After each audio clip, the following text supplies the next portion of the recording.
নমস্কার বন্ধুরা, আমি শ্রাবণী আপনাদের সবাইকে স্বাগত জানাই আমার শ্রেয়াস কিচেনে। আজকের পর্বে আমি নিয়ে এসেছি দারুণ স্বাদের একটি ভর্তা রেসিপি। গরম ভাতে এই একটি রেসিপি থাকলে আর কিন্তু কিছু লাগবে না। যদিও আমার ভর্তা বা বাটা রেসিপি ভীষণই প্রিয়, তবে এই ভর্তা রেসিপিটি আগে কখনো ট্রাই করেছেন কি? একবার বানিয়ে দেখবেন, খেতে কিন্তু দারুণ স্বাদের হয়। আর সত্যি বলছি, এই ভর্তা বা বাটা থাকলে গরম ভাতে আর কিছু লাগবে না। চলুন দেখে নিই তাহলে এই ভর্তা রেসিপিটি। এর জন্য প্রথমে আমি একটি পাত্রে দেখুন জল বসিয়েছি, তাতে ফুলকপি দিয়ে দিচ্ছি। দেখে বুঝতেই পাচ্ছেন এটা ফুলকপির ভর্তা বানাচ্ছি। তবে যেভাবে বানিয়েছি আপনারা একবার বানিয়ে দেখবেন, খেতে দারুণ স্বাদের হয়। আন্দাজ মতো একটু নুন আর হলুদ গুঁড়ো দিয়ে 5 মিনিট খুব ভালো করে ফুলকপিটাকে একটু সিদ্ধ করে নেব। তাহলে ফুলকপিটা অনেকটা নরম হয়ে আসবে। তারপরে জল থেকে তুলে রেখে দিচ্ছি। এবার কড়াইতে আমি দিয়ে দিচ্ছি 3 চামচ মতো, 2.5-3 চামচ মতো সাদা তিল। তারপরে এটাকে শুকনো খোলায় আমরা ভেজে নেব। তিলটা বেশ সুন্দর ভাজা গন্ধ বেরিয়ে এলে আর একটু রং ধরে এলে তারপরে আমরা তিলটাকে নামিয়ে নিয়ে একটু জল দিয়ে বেটে রাখবো। দেখুন, তিলটাকে একটু জল দিয়ে বেটে রাখছি। এবারে কড়াইতে দিয়ে দিচ্ছি সর্ষের তেল। সর্ষের তেল এখানে 1 চামচ মতো দিয়ে দিলাম।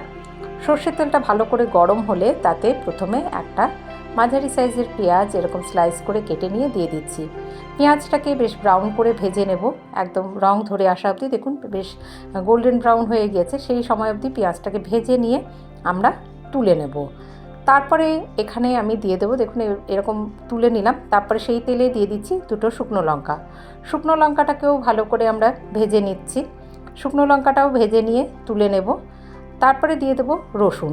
যে কোনো বাটা ভর্তায় যেগুলো লাগে আমরা ভর্তা বানাবার জন্য যা ব্যবহার করি সেইভাবেই ভেজে ভেজে নিয়ে তুলে নিচ্ছি। রসুনটাকেও দেখুন বেশ ভালো করে একটু ভেজে নেব যাতে নরম হয়ে যায়। এই ভাজা হয়ে গেল।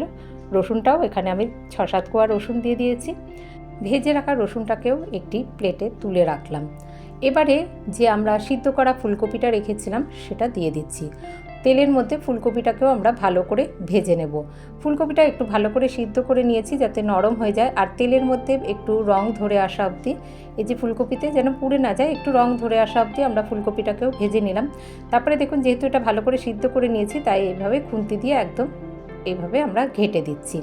ঘেঁটে দিয়ে একটু নাড়াচাড়া করে নেব।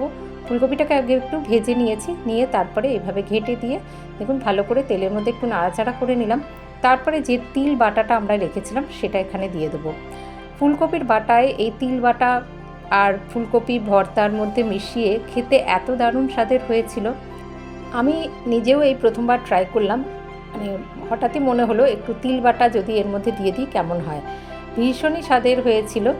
যদিও আগে আমি যখন ফুলকপির ভর্তা করেছি তখন আমি এইভাবে তিল বাটাটা ব্যবহার করিনি। অনেকে চিংড়ি মাছ ভাজা করে নিয়ে সেটা বেটে নিয়েও ব্যবহার করেন, কিন্তু এই তিল বাটা দিয়ে ফুলকপির ভর্তা খেতে দারুণ স্বাদের হয়েছিল। তেলের মধ্যে খুব ভালো করে ফুলকপির ভর্তাটা যে মিশ্রণটা আর তিল বাটাটা খুব ভালো করে নাড়াচাড়া করে নিয়ে রেখে একটু ঠান্ডা হতে রেখে দিয়েছি। এবারে আমরা এই রসুন আর শুকনো লঙ্কার মধ্যে একটু নুন দিয়ে দিলাম, দিয়ে ভালো করে এটা মেখে নিচ্ছি। তারপরে ভেজে রাখা পেঁয়াজটাও এর মধ্যে মিশিয়ে নেব।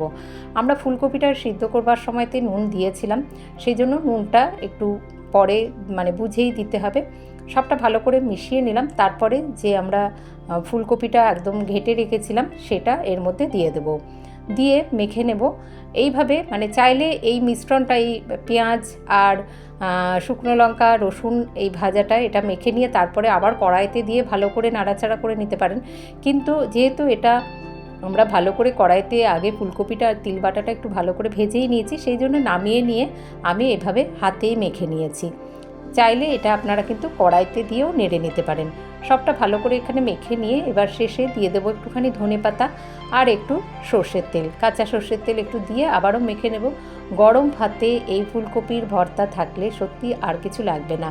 একবার এইভাবে ফুলকপির ভর্তা রেসিপিটি ট্রাই করে দেখবেন, খেতে দারুণ স্বাদের হয়। ভীষণই সুন্দর এর তিল বাটাটা ব্যবহার করার জন্য গন্ধটাও আসে। এই দিয়েই কিন্তু পুরো ভাত খাওয়া হয়ে যাবে। রেসিপিটি ট্রাই করবেন, আশা করি আপনাদের ভালো লাগবে। ভালো লাগলে একটি লাইক অবশ্যই দেবেন, তাতে রান্নায় উৎসাহও বাড়ে। আর আমাকে সাপোর্ট করতে চ্যানেলটিকে সাবস্ক্রাইব করবার অনুরোধ রইল। যে সকল বন্ধুরা আমার পাশে আছেন তাদেরকে অসংখ্য ধন্যবাদ জানিয়ে আজ আসি। আসবো আবার অন্য কোনো রেসিপি নিয়ে। ভালো থাকবেন সকলে, ধন্যবাদ।